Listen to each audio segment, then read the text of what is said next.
Bechdel test. You guys know what it is? You should look it up. There's a feminist webtoonist who noticed that fairly common in stories, particularly in films, there will be one female character and a whole bunch of guys. And the woman will never talk to other women except about romantic interests. And then the only scenes of a woman talking to another woman, so they started to call it the Bechdel test. Does this book or movie pass the Bechdel test? Is there more than one woman in the book? And does that woman talk to another woman about something other than a man? And you will be surprised at how often this comes up. Very frequently, you should study a little feminist theory, but very frequently in storytelling, people will, we're aware of not trying to, make a single weak female, and so writers, particularly male writers, will write into it one super strong, super female lead who there is nothing wrong with. Remember this over here? Nothing wrong with her. She's kind of the perfect, and the guys will be befuddled all the time, and they'll be making mistakes. But the girl is like super, she always has the right answer and things like this. Honestly, okay, let this get around. But the missionary guide did this. You guys hardly aren't old enough for the discussions. There were like these tapes that went along with the discussions. You're laughing. You listen to these tapes, and it's like the elders come on and they do a horrible job. And then the other elders come on and do a other job. And then the end is, let's see how the sisters do it. And then they come on and do it perfectly.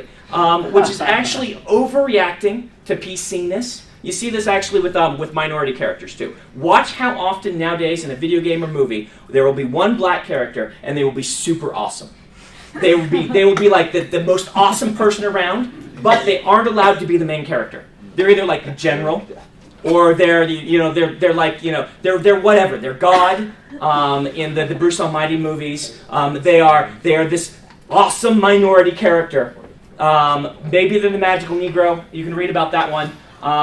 But they're the super character. But they're the only one. They're alone in this world, a sea of white males. There's like one minority and one woman, and neither of them have any real problems with them. And they will probably save everybody a couple times, but the story doesn't get to be about them.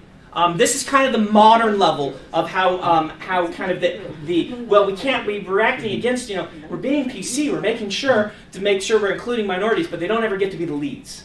Just going back to the female, why couldn't she have a burning passion desire to map the world she's in, but because she's stuck taking care of her siblings, her only option to be able to hear about the outside world is through the weaponry that she sells to people who are actually traveling. Okay, I like that. Travel. That's not a secret, but that's another passion, but I'm liking this one as a conflict.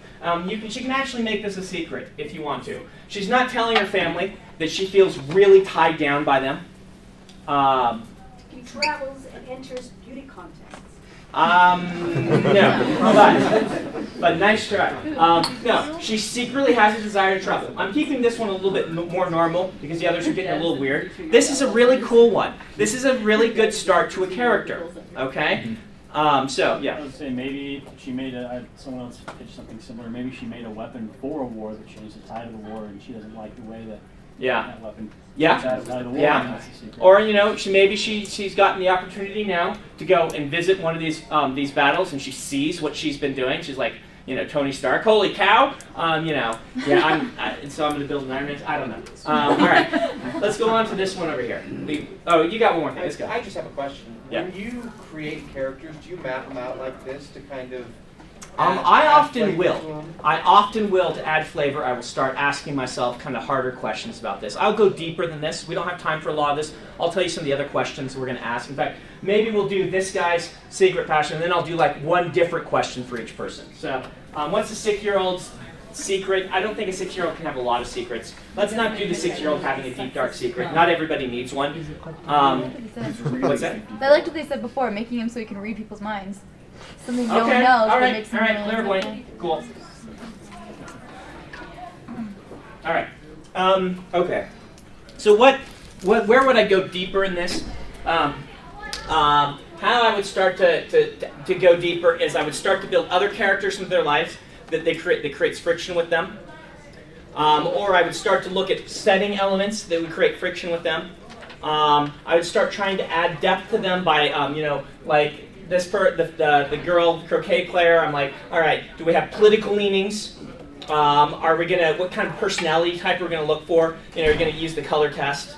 I don't always use the color test, but occasionally, like, okay, we're gonna make her red or whatever, that color thing, or I'll use this or I'll use that, or just something to say, okay, I'm gonna give a personality archetype to this person. So let's give her a personality archetype. What kind of personality is she? Introvert.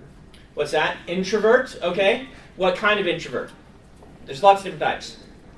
Scholarly introvert, shy introvert, doesn't really notice the world around them, introvert, obsessive introvert. Yeah. Okay, I like obsessive introvert. Okay, so there you go. We get a personality archetype. That's going to help right there. So, 52-year-old guy. Let's add an unusual political or religious philosophy to him that does not meld that well with everything else he holds. Racist. Staunch Catholic. Okay, he's racist. He's racist against, say, an alien species. Xenophobic. No, xenophobic's been done too much. Alien racist is better. It's more realistic. Well, not realistic. Both of them are realistic. But if he has a certain alien race that he really doesn't like, was it you or was it you? That was you. Well, if he has a certain alien race that he just hates, that's going to add some interesting things. Now this is getting to the point where we've got a lot of things for this guy to focus on. So I would back off from kind of personality quirks at this point. I've kind of got it built, and I'd have to start working on plot sort of things. Because you don't want the characters, though you want to have a mix of different things, you don't want them to feel like they're everything but the kitchen sink. And this guy's feeling pretty schizophrenic to me right now. And so really I would start looking at ways to tie this all in. We don't want to go too far afield. It's good to be passionate about things not related to the plot, but if we just have a list of random things, you're going to forget about them as you're writing. It's going to be very hard to be consistent. And so I'd start trying to tie a few of these together. That would be my next step here. All right, 20-year-old, 8-year-old female. What else can we do for her? I'm gonna start with her with a plot hook. Let's say what happens to her. She's got her life with all of this, and what happens that changes and shakes up her entire life right at the beginning. Someone threatens her family, she has to build a weapon for them. Okay, threatens her family, has to build a weapon for them, that's great. A sibling that she's trying to take care of runs away. Oh, hey, that's a pretty good one. You've got a little bit of a Pride and Prejudice thing there. Yeah. Along with that, someone just mentioned with a weapon, maybe she got a special commission to build a special weapon and it's first time magic implemented into it, and the sibling takes it and goes. There you go. Now that's a great one. Okay. Her younger sister Steals the magic sword. steals the magic sword. Okay, I like that a lot. That's going to be great with her. So she's got to chase her younger sibling. Maybe her, I don't know, whatever you want to come up with. You'd have to then build the younger sibling to make sure they're not flat. But you've got a nice sort of story there. Why would she run off with the magic sword? Our character has to chase her into the middle like a battlefield where the girl's going to sell the prototype to the wrong side or to any side or something like that. Plus she's getting chased by the person who commissioned this but thinks she stole it. You got a great story happening there. Okay, 6-year-old. How are we going to make the 6-year-old proactive? That's a big challenge. He tries to affect the world around him on the things that he hears in people's minds. Okay. He's got a Superman complex. Maybe one of his parents is the bad guy and he knows. So you guys know Superman complex? Studying your kind of deviant psychological behavior will be really useful for you guys. This is the kind of personality quirk that is, you feel like you've got to rescue everybody. It's borderline codependent, where you feel like everything, your job is to make everyone happy.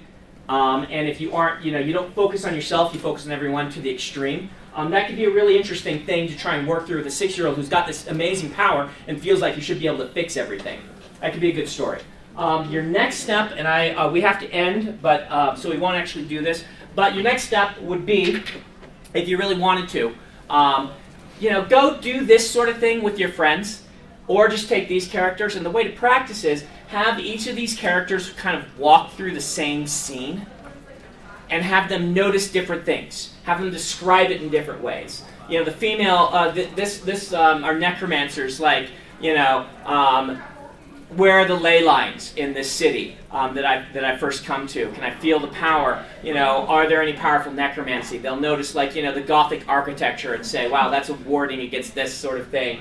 Or, you know, she may notice the billboards or the, you know, because she's the croquet person or whatever. You know, you gotta, you know, I would actually probably make her a sports star. I may not use croquet. I may use something else because croquet is a little bit quirky. If you actually use any of these characters, we let us know. That'd be awesome. I don't use. I probably won't. But you know, if I were going to do, I'd probably change it to something like polo, so that it would be so there would be more of a reason for it to tour and things like this. But you know, string theory guy. He walks through the city. What is he going to see? Does he have, like, you know? He's got a really scholarly background. So is he going to know, you know, the different types of architecture? Or is he going to see the old city? Or is he going to be not caring about that because he's so science fiction-y, you know, whatever? Is he going to be interested in the technology and the types of phones people are carrying? You know, the woman over there is going to see weapons and know they're great. She's going to see metals.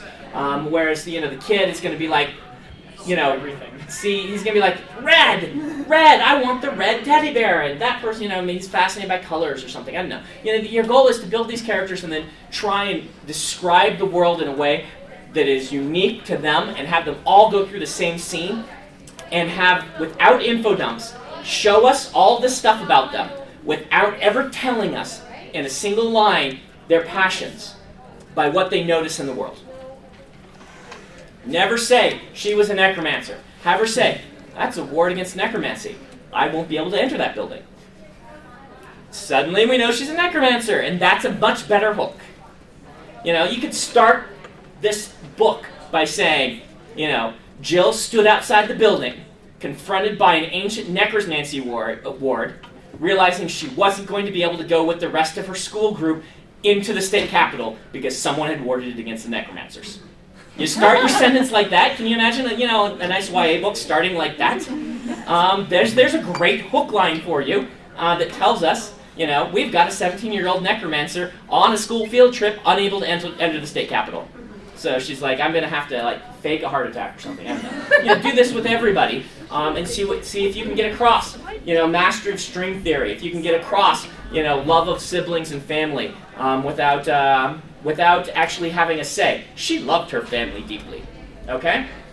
And that's your challenge. Do this with your own characters in your next scenes that you're writing. All right?